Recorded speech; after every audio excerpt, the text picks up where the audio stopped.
O etanol vive uma queda de braço para se impor na matriz energética do país. Os setores público e privado tentam reativar o mercado sem grande sucesso.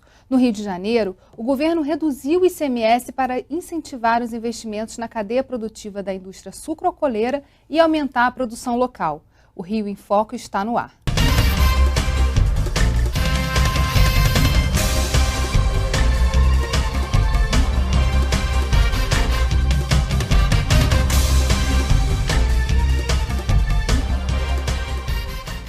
O governo baixou de 24% para 2% a alíquota do Imposto sobre Circulação de Mercadoria, o ICMS, pago pela indústria canavieira. Com isso, pretende aumentar a produção do etanol fluminense.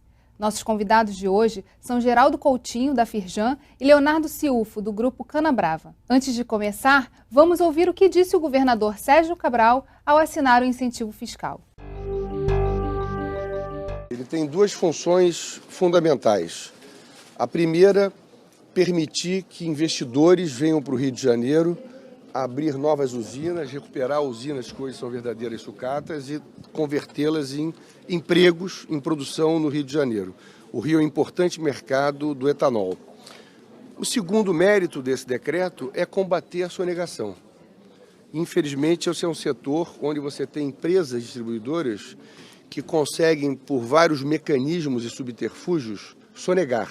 Nós temos lutado contra isso. Mas eu acho que a melhor maneira de lutar é permitir a competitividade de quem produza de verdade no Rio de Janeiro.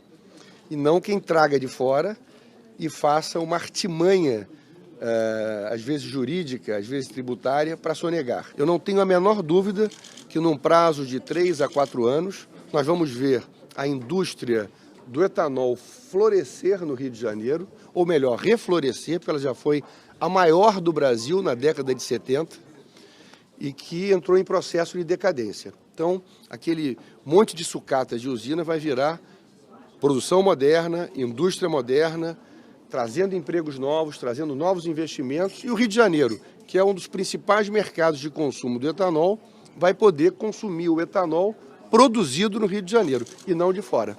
Hoje a gente produz 0,5% e consome 5% da produção nacional. Qual é o retrato hoje da indústria sucroalcooleira no estado? Nós temos um processo de encolhimento do setor no Rio de Janeiro. Tínhamos um nível de importância no cenário nacional que nos assegurava como segundo produtor, isso no final da década de 70, início de 80, e por incapacidade de modernizarmos o parque agrícola e de assegurarmos o volume de cana suficiente que garantisse a economicidade da produção, nós viemos perdendo unidades, de forma que, se tínhamos 23 unidades naquela época, hoje temos apenas 3 unidades em operação no norte do estado. Temos sim que atacar para reverter esse problema, mas entendemos nós que a maior parte dessa questão ela está contida no parque agrícola. Portanto, não é na indústria, não é na usina que o problema se encontra, e sim numa produção de cana em volume maior, em quantidade suficiente para garantir escala, e que também tem um custo acessível com o que exige hoje o mercado nacional. O objetivo desse decreto é justamente aumentar a produção, né? Ele tem como alicerce, né, a produção de etanol, apesar de não se aplicar especificamente só ao etanol, somente ao etanol, também ao açúcar, onde o Rio de Janeiro também figura como um dos principais consumidores do país. Realmente a gente tem uma deficiência muito grande na produção agrícola no estado do Rio de Janeiro, né, muito diferente, até um quadro diferenciado do resto do país. Hoje aqui no Rio de Janeiro você não tem a presença física dos grandes revendedores de máquinas agrícolas, dos grandes fornecedores do setor sucroalcooleiro, porque o setor hoje é visto pelo resto do Brasil, pelas principais regiões produtoras do país, como um setor que não existiria mais, digamos assim, pelo fato de só ter 3 unidades, né? Como o Coutinho ressaltou também, nós temos 2 unidades que são centenárias, né? E a unidade da Canabrava, que está na sua terceira safra, uma unidade nova, que vem dentro de uma proposta realmente de tentar buscar esse desafio de mudar a realidade no norte fluminense. Mas há outras diferenças, né? Você tem território menor do que nos outros estados, que são grandes produtores, e você tem pequenas propriedades, que é um sistema completamente diferente. Sem dúvida nenhuma. Agora, o contingente de terra disponível, você pode pegar 2 números. Você pega o estudo da Embrapa de 2009, que é o zoneamento canavieiro, né, onde justamente faz a seleção das áreas que são passíveis de mecanização e dentro das novas práticas de produção agrícola, ela diz que o estado do Rio de Janeiro tem 400 mil hectares passíveis de serem cultivados com cana.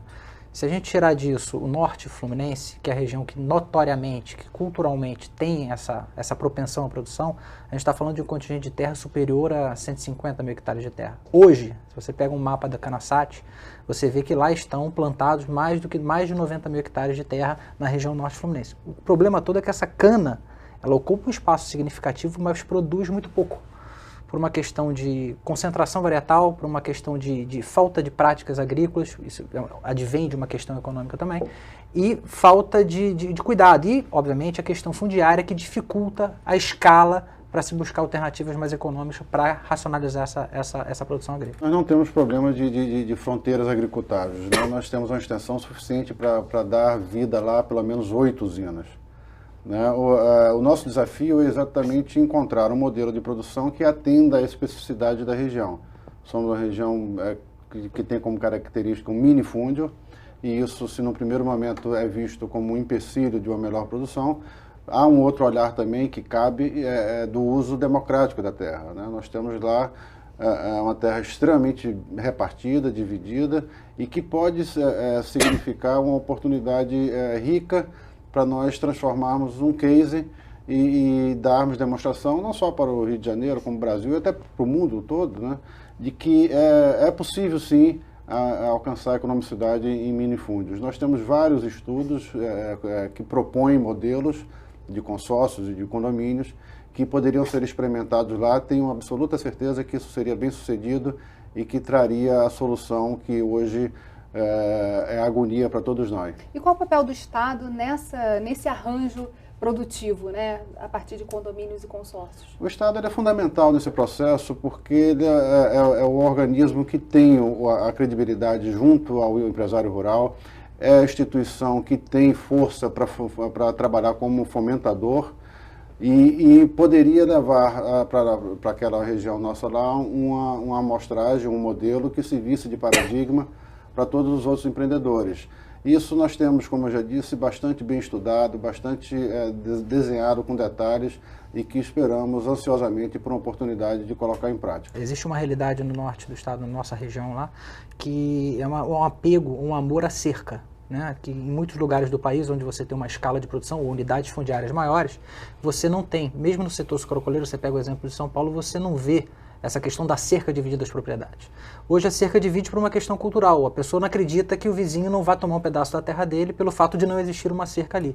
Nesse ponto, o papel do Estado é muito importante, que é quem credibiliza. Se você tiver um georreferenciamento ou uma definição muito clara das fronteiras, você consegue com isso juntar vários minifúndios e com um papel indutor de um condomínio ou de um consórcio, né, fazer com que aquilo ali ganhe uma escala produtiva. E isso você vai ter uma série de benefícios econômicos, como por exemplo, você comprar adubo ou fertilizante para uma unidade fundiária de 1 hectare é bastante diferente de comprar para uma unidade fundiária de 100, 200 ou 300, quanto maior, obviamente, maior o poder de barganha junto aos grandes fornecedores. Né?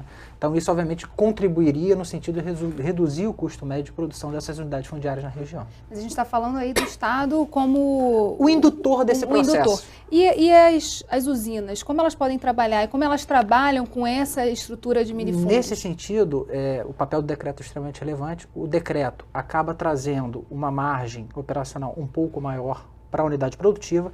Essa margem maior, obviamente, é revertida em remuneração do capital do investimento, mas também no intuito de você criar exemplos e investir no fomento também de algumas áreas produtivas na região. Obviamente, o ente privado ele não tem o poder, principalmente econômico, de fazer tudo, né, sozinho. Por isso que ele precisa desse apoio do Estado, não só no papel indutor, como fonte de financiamento para esses produtores. A gente vai falar sobre isso no próximo bloco. Não sai daí. Rio em Foco aqui, política e economia caminham juntas.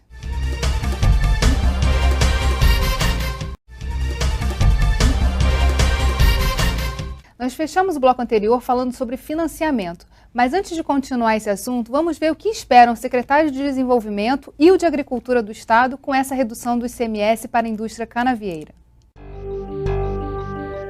O etanol é um programa de sucesso no Brasil, mas que está sofrendo problemas importantes.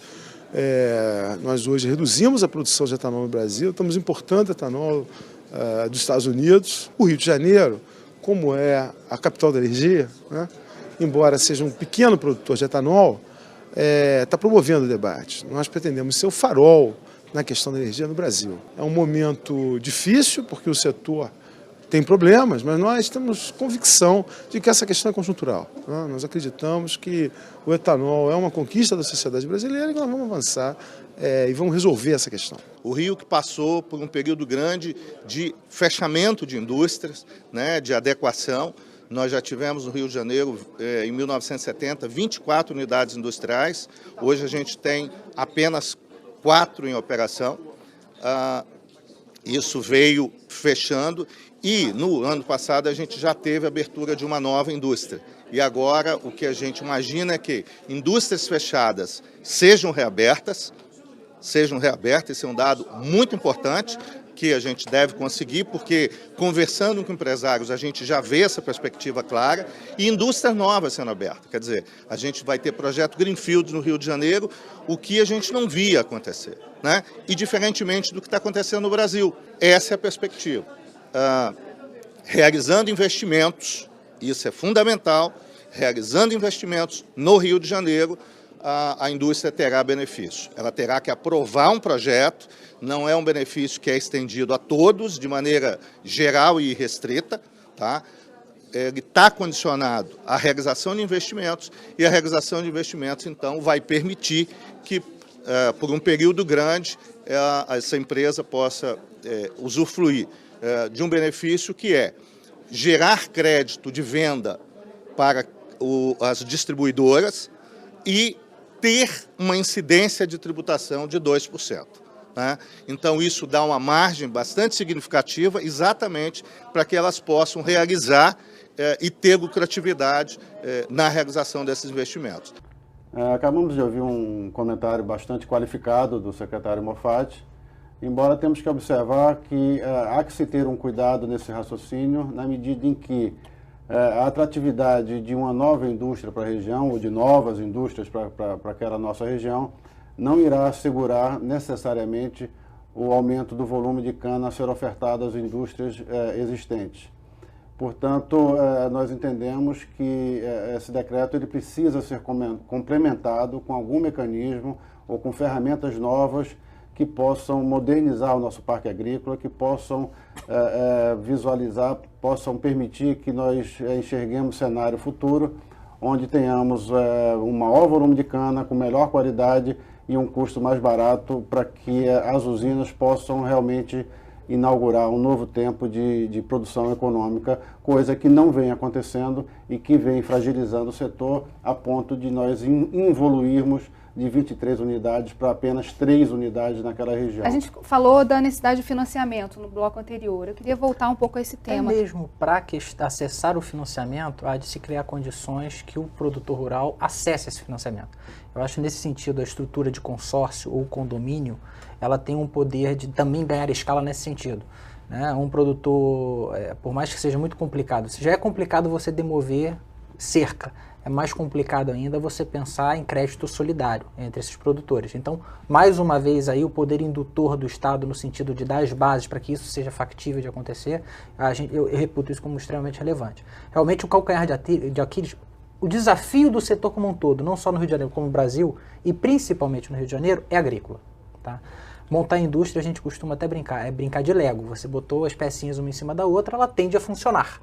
Né? Agora, resolver um problema fundiário, resolver um problema de produção é bem mais complexo. Né? E daí a relevância, daí a sugestão do Coutinho de terem outros mecanismos que possam auxiliar nesse processo. O decreto é mais do que bem-vindo, até porque ele auxilia na geração de margem pelo ente privado e que isso vai se reverter necessariamente em matéria-prima também. Não vai ser diretamente pelos fornecedores pequenos, o que a gente está comentando aqui.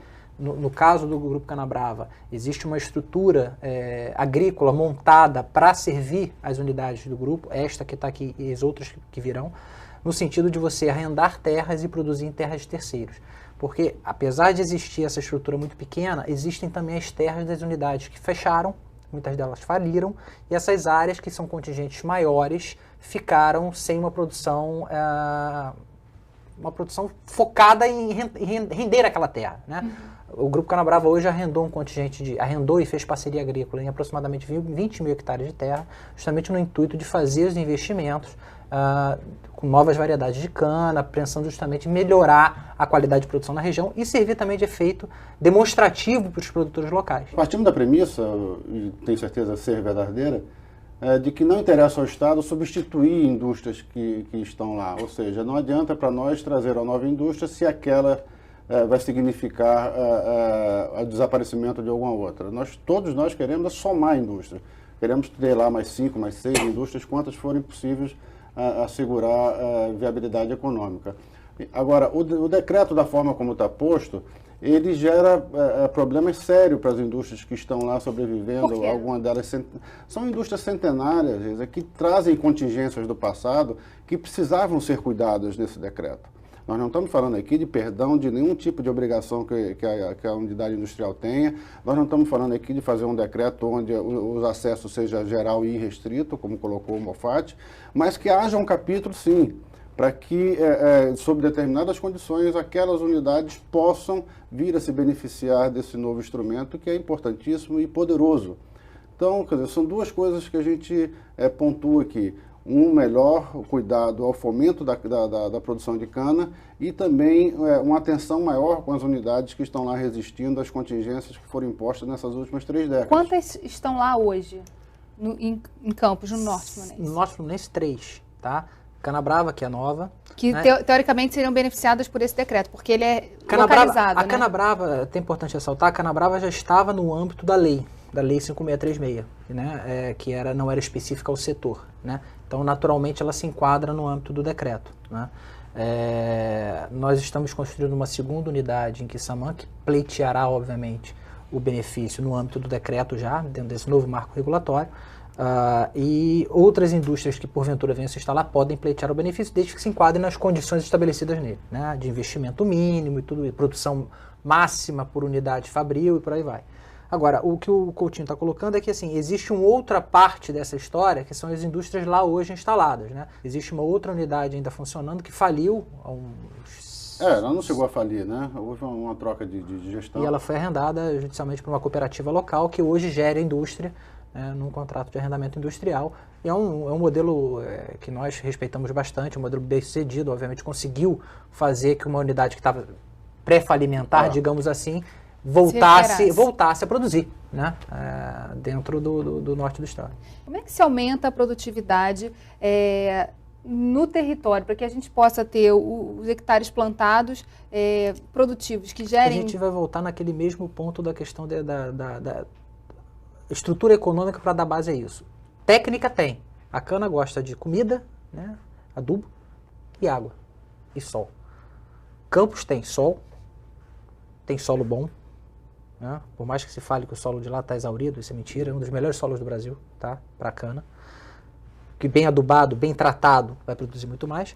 E existe um déficit hídrico na região, tá? Déficit hídrico esse que pode ser suprido com a rede de canais que já históricas, centenárias também, que já existe na região, que precisam, além do investimento que já foi feito, precisam ser concluídos esses investimentos no sentido de você realmente dar uma base de produção na região. Nós temos uma fartura de água distribuída por toda a região que permite projetos de irrigação com custo bastante acessível.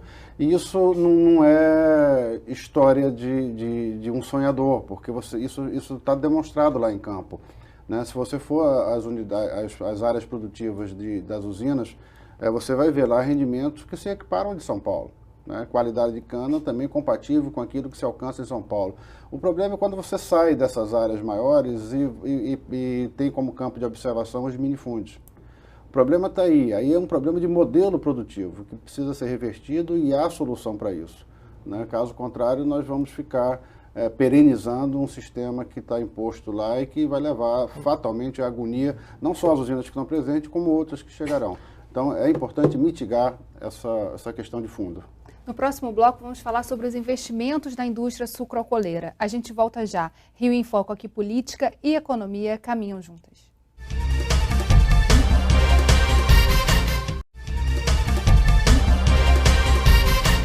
A produção do etanol já está sendo impulsionada pela construção de novas usinas. Vamos falar um pouquinho agora sobre o que está acontecendo hoje lá em Norte Fluminense. O Grupo Canabrava tem sua primeira unidade produtiva instalada em Campos, tá? Na região de Travessão. Não é uma região fora daquela área tradicional de produção de Campos.